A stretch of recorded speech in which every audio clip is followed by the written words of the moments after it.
So the key thing to remember with nonlinear inequalities is that you're looking for some key numbers. Your key numbers are anything that makes the equation equal to 0, and also anything that makes it undefined. So in this case, we have a polynomial inequality like x squared minus 5x minus 6 is less than 0, and we change signs only at the zeros of that polynomial. So we're interested in those key numbers, those zeros of the polynomial. And we're going to create some intervals and then test those intervals to see what makes that statement true.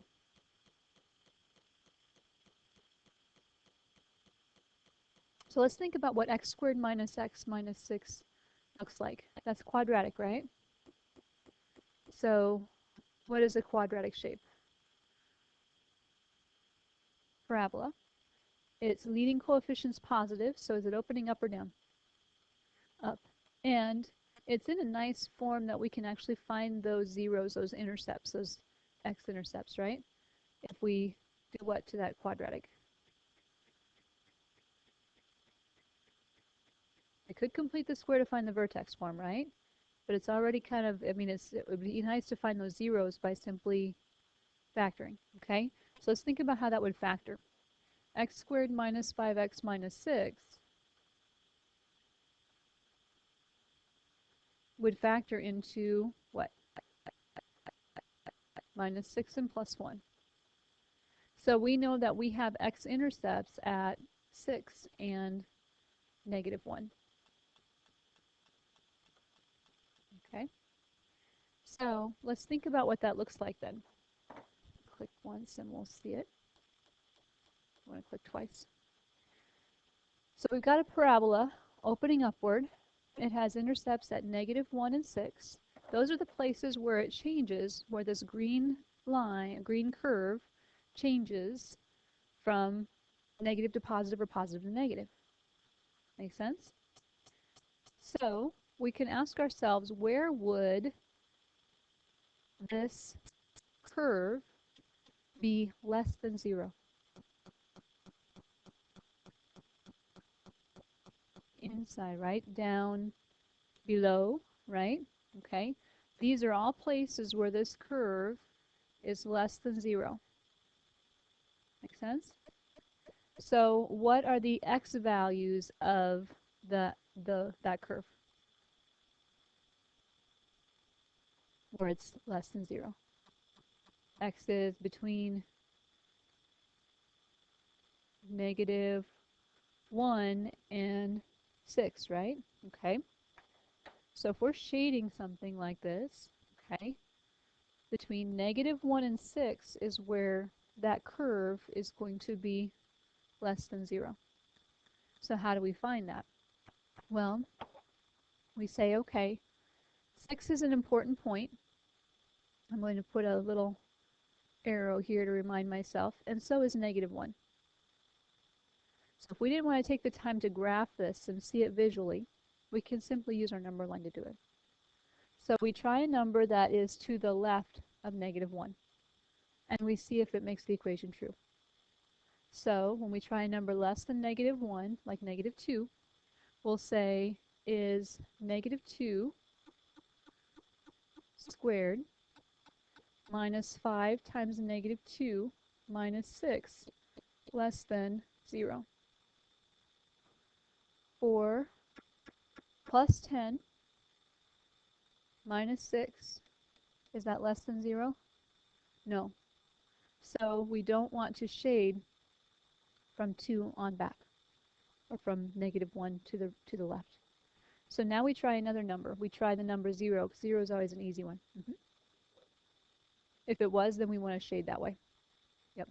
So we know from 1 to the left, it would be, if negative 2 is a true, it makes that statement true, then so would anything, anything to that side. Okay? But it didn't, so now we'll try an easy number like 0. If you ever had the opportunity, just use 0, because it's one of those simple points to try.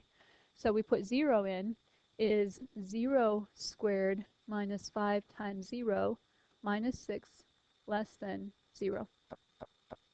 Yes. So we know 0 is part of our solution. and so would 1 and 2 and 3, right? So anything here this way is getting shaded.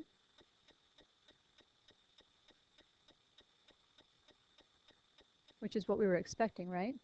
Because we were saying anything between -1 and 6 made sense. Okay? Then lastly, we're going to try something to the right of 6. And to the right of 6 is the number 7. So let's plug 7 in. 7 squared minus 5 times 7 minus 6. Is that going to be less than 0? 49 minus 35. 34 minus 6. No, definitely not less than 0, right? Way too big. So we know we don't want to shade in the direction of 7 and above. So the next thing we have to do is decide what kind of interval to write for this. So when we're looking at these numbers, we were saying between -1 and 6 meets that solution, right? Should it be an open parentheses or a rounded parentheses or a rectangular bracket? Is it going to be a bracket when it's just less than? Can't be those two numbers, right? Okay, so we want to have a parentheses, parentheses, and this is how your book is going to show it on your graph. Okay. In the past, we've maybe put an open circle here in other books, and an open circle at this point, right? But we're using interval notation, and it kind of follows. So we would say that the solution to this was -1 to 6, not including -1 and +6, because there was no equal sign beneath our less than symbol. Questions about this slide? Yes.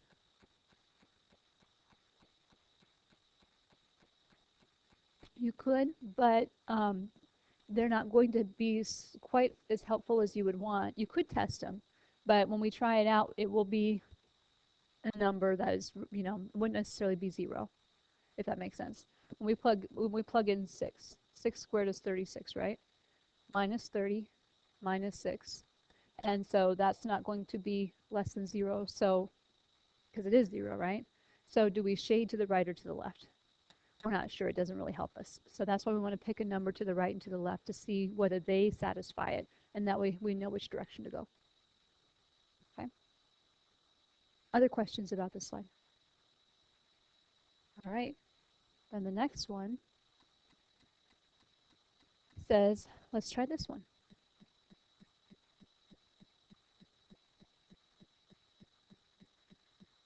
So now we have a cubic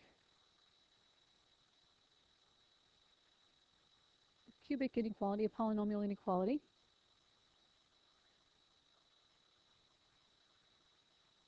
And we want to figure out what values satisfy that inequality. Now we want it to be greater than a -16. But what's the most important points, or what are the most important points on that one? We had to solve for the zeros back here, right? Okay, so we want to do the same thing for this because the zeros are the turning points where it changes from negative to positive. So it can help us figure out whether they're positive or negative. So let's bring everybody to one side.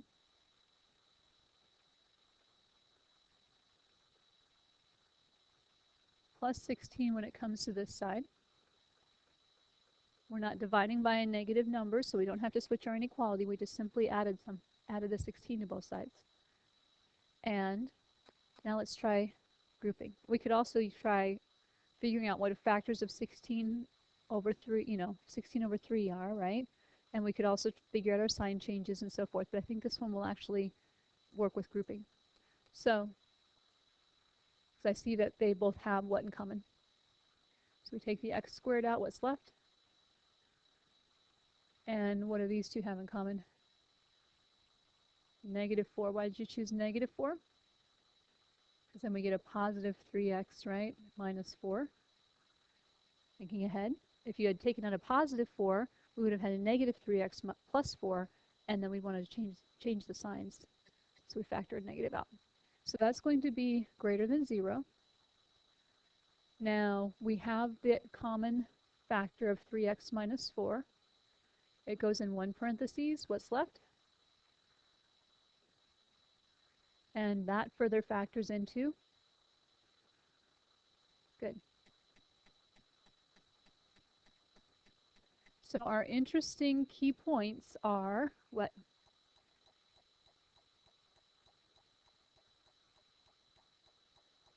And 4/3.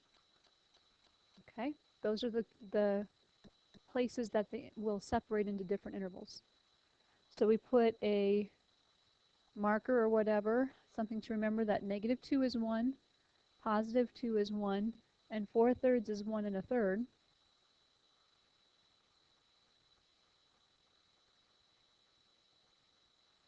And we want to test things in between. Okay. So pick a number to the left of your first key point, key number, like -3. So when we plug in -3, we want to know if it is greater than 0. So -3 is going in, and you could use synthetic division here. That might be faster if you prefer. Or you can say 3 times -3 to the 3rd power minus 4 times -3 squared minus 12 times -3 plus 16. Is that greater than 0? So -3 cubed is -27 times 3. -3 squared is 9 times -4. -12 times a -3.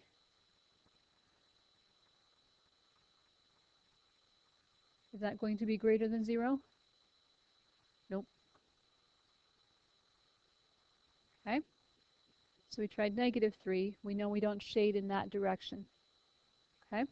Now we're going to try 0. 0 is easy, right? So in this interval, we'll try 0. So 0 minus 0 minus 0 plus 16. Is that greater than 0? So we know 0 is part of our solution. So we know we're shading between this -2 through this 4/3, right? Okay. Yep, we try a number between 4/3 and 2. So 1 1/3 and 2. Everybody okay with 1 1/2? 1.5? So we're plugging 1.5 in. So 3 times 1. Yes, this is 1.3, so we want a number between 1.3 and 2. So 4/3 is 1.3, and 2, a number between those two, would be 1.5, for example. We could try 1.6. We could try any other number. Okay? This is where synthetic division might be easier. But we kind of started on this path, so I guess we can keep going.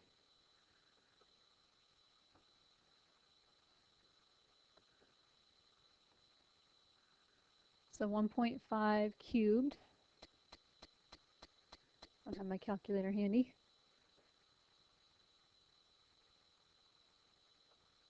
1.5 cubed. Give me this scientific one.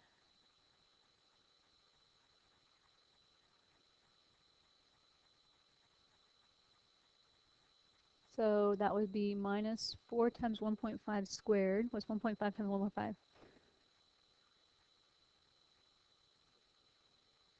So 2.25? Yeah. Minus 12 times 1.5.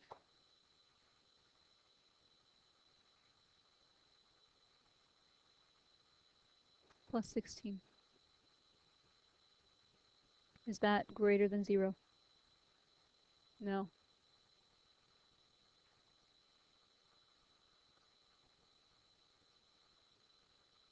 Okay. So now we try a number bigger than 2. Okay, let's try 3. So 3 times 3 cubed. Guess we're going to get 81 again, aren't we? But a change of sign this time.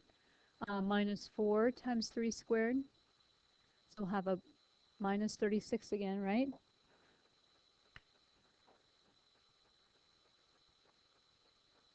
Minus 12 times a positive 3 plus 16. So that one is it bigger than 0? Yes. So we know from 2 to the right, because 3 fit, 3 matched, or 3 made it make sense. 3 is a solution, so will 4, so will 4.125, and so forth. Okay? So, back to our parentheses question. Open or rounded bracket or square bracket?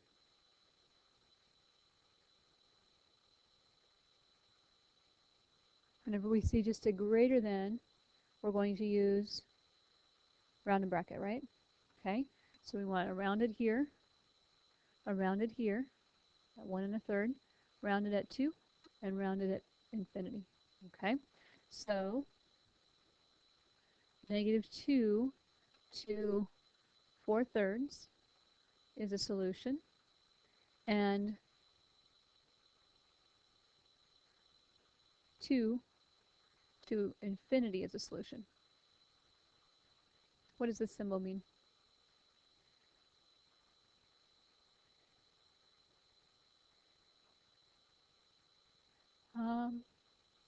Let me try and draw it better. It looks more like this, topography-wise, a flattened out U.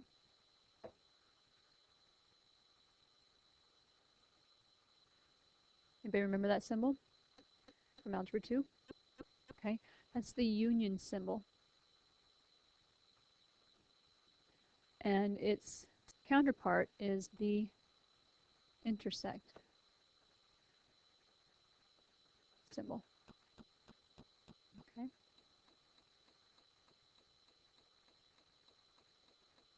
The union symbol means or. We can have this range or this range. Intersect means exclusive. You have to include where they intersect. All right, questions about this slide? Okay. Do you want to see one more quick of these kind? Or are you feeling okay with them? Yes, no? You want to see it? Okay. So first step is what? Yep, bring the 4 over. There's lots of things that can happen with 4, but 0 is our turning point. Okay. Then we want to say what are factors? Well, we have a 3x squared, right? And a -4. What are factors of 12 that subtract to become 11? -12 and +1, right? Okay.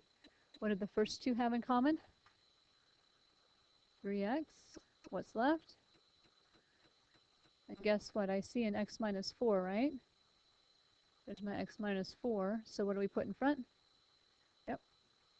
So 3x plus 1 times x minus 4 are factors. We want those to be equal to 0 to find the zeros. Easy one is 4, right? What's the other one? -1/3. Okay, so we know we have to check out +4 and -1/3.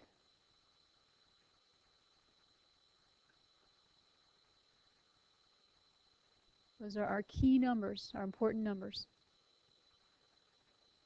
So away we go, right?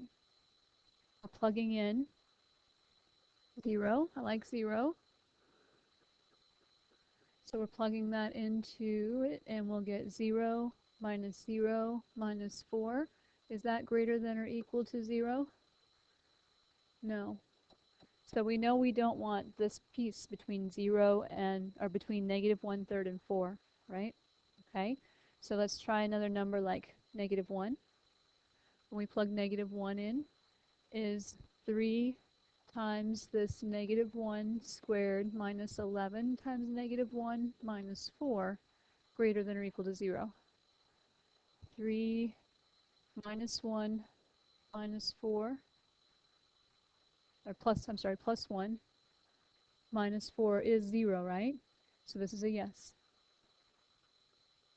Okay, so we know that -1 satisfied that equation.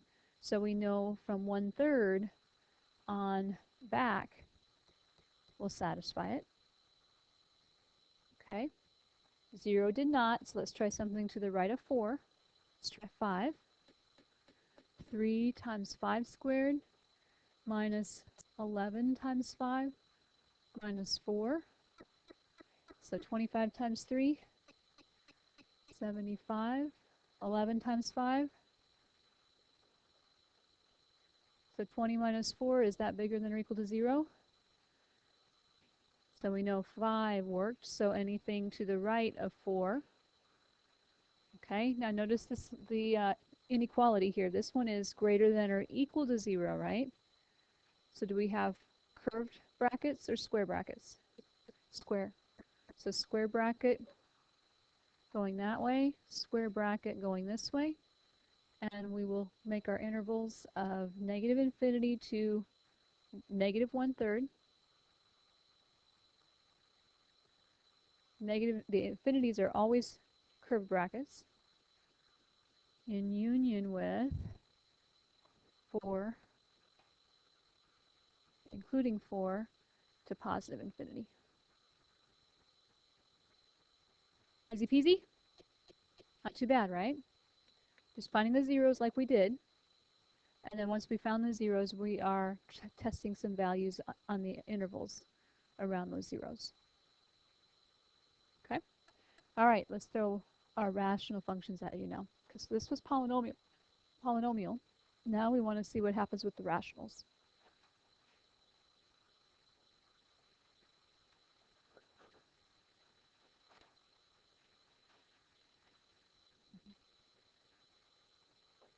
So we have the quantity 3x minus 5 being divided by x minus 3.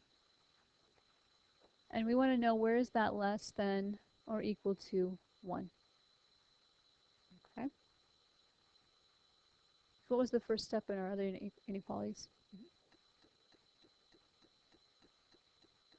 Okay. If we do that, then we'll introduce an x plus 3 both, and we'll introduce it to the other side too. That might work, but I think there might be a faster way. So first we have to, our most interesting points are where it's 0, right? Okay, so let's get everybody to one side first, okay?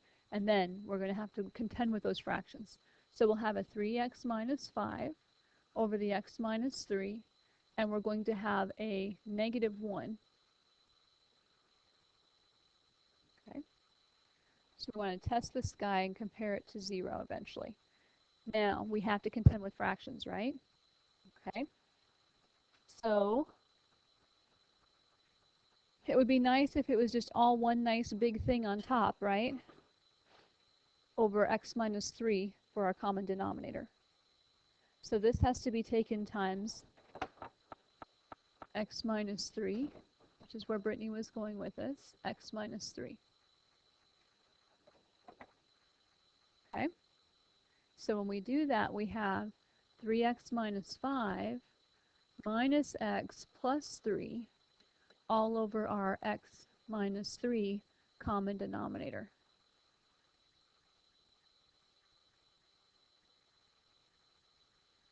Now, what is 3x minus x? 2x, right? -5 minus 3, or plus 3, I'm sorry, -2. And then we have our x minus 3. Okay? So our interesting values, our key numbers, are anything that makes our function equal to 0, but it's also anything in this rational function's case of what makes it undefined. Okay, so you're looking for zeros and you're looking for undefineds. What makes this undefined? X cannot be 3. Okay, so that's a key number. And then what would make the numerator equal to 0?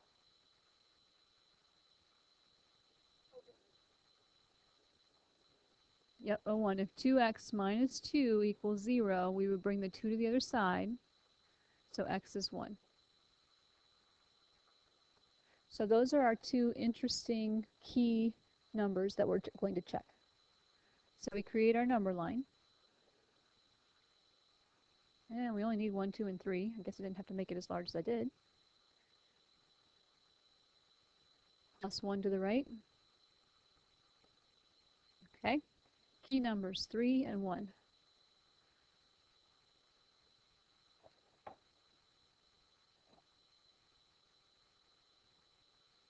Okay. So let's try good old 0, because 0 is always a good number to try. We're saying when x is 0, is it going to be less than or equal to 0? We take 2 times 0 minus 2 and divide it by 0 minus 3. Net result, 2/3 is 2/3 less than 0. Nope.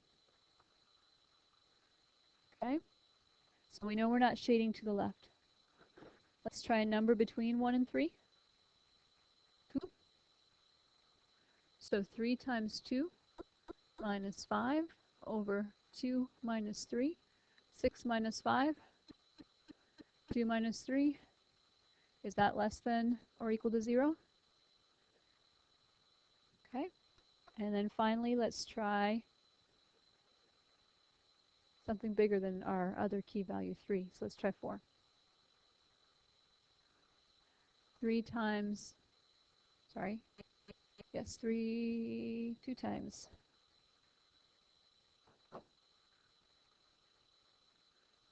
What did I do up here? Did I do that wrong?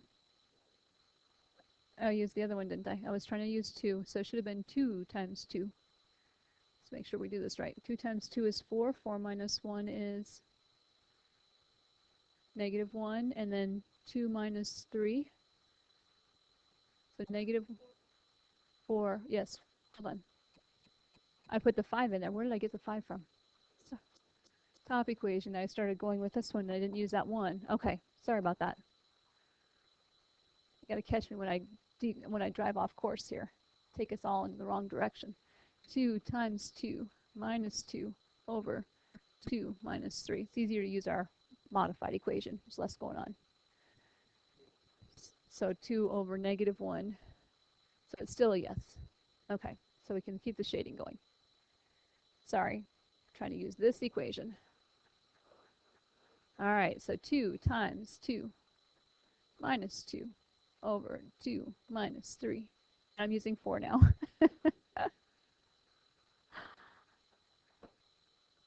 Need more coffee. Actually, don't drink coffee, but something. All right, 4 minus 3. Apologies there. So 2 times 4 is 8 minus 2, 6 over negative 1, right? Positive 1. Is that greater, less than 0? No. All right, so we know we have values here. Okay, now is it open bracket or closed? Closed. Now, here's where you have to be careful. Why is Justin nodding? Tell me why. Good. So while we want to use a closed bracket at 1. Everybody agree with that? Okay. But can we ever be 3? No, that was undefined, wasn't it? So we want a closed bracket at 1. And even though we've got this guy, we have to put an open bracket or a round bracket, square bracket at 1, round bracket at 3. Because it can't be 3, not part of our domain.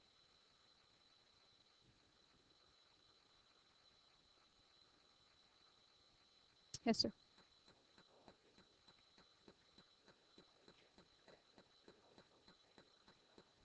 So anytime you see, yep, plain old less than or greater than means that we're going to be using those guys, right?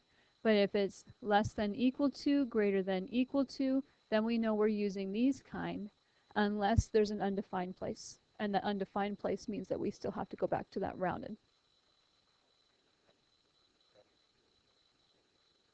Oh, gotcha. It could have,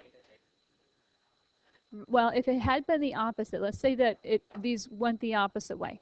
Let's say that it went this way and then went this way. Then what you would have is a closed bracket here at negative at 1, and a negative infinity would be always round, okay? But here we would still have a round because we can't be 3, and positive infinity would be round. Okay, so if it had gone the opposite directions, we would have a mixture. And this is the key. The net not equal to means that we cannot have 3 no matter what. It doesn't matter what this sign is, what that inequality is. Okay? Make sense? All right. Do you want to see one more, or are you good? Good? Okay. The next one isn't super hard. Just means that we have a couple of things going on. We would bring everybody to one side and figure out what makes the denominators equal to 0. And because there are no x's up on top, we don't have to combine it and make it into one fraction.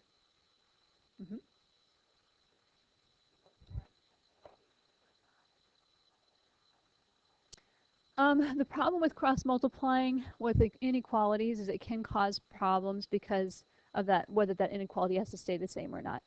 When you're multiplying both sides by a positive number, usually no problem, the inequality stays. It's just when you divide or multiply by a negative that you have to turn around and switch the inequality. And we still want to know what are the zeros, what are those important key numbers. So we would still want to do a 1 over x minus 3, and then a minus 9 over 4x plus 3, and have that less than or equal to 0. Okay, so same process that we did before, and then look at what makes your denominator 0. And then, of course, even though it is a less than or equal to, because x can't be a positive 3 or a negative 4/3, no matter what we do, we're only going to have round brackets. Okay, does anybody want to see that? Or are you okay? Okay. So assignment is a book assignment. Bolded, underlined are the ones that are required.